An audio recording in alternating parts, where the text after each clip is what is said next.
నా దేవుడు సామాన్యుడు కాదని, నా దేవుడు అసామాన్యుడని, నా దేవుడు అసాధ్యుడని నా హృదయానికి మళ్ళీ మళ్ళీ జ్ఞాపకం చేస్తుంది నా గతం.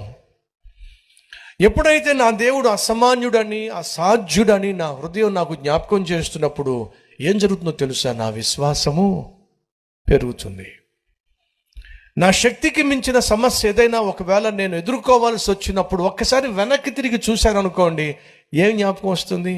ఈరోజు ఎదుర్కొంటున్న సమస్య కంటే గతంలో నేను ఎదుర్కొన్న సమస్య, లేదా దేవుడు నాకు ఇచ్చినటువంటి జవాబు, దేవుడు నాకు ఇచ్చినటువంటి సమాధానం ఇంతకంటే విషమ పరిస్థితి గుండా, ఇంతకంటే బహు అపాయం గుండా, ఆపద గుండా నేను వెళుతున్నప్పుడు నా దేవుడు నాకు తోడుగా ఉండి ఆ సింహపు నోటి నుండి, గాఢాంధకారపు లోయలో నుండి నా దేవుడు నన్ను నడిపించి ఇక్కడ దాకా తీసుకొచ్చాడు.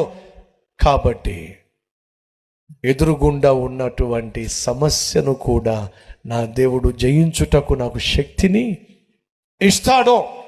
అనగా నీ ఎదుట ఉన్న సమస్యను నువ్వు ఎదుర్కోవాలి అంటే ఏం చేయాలి?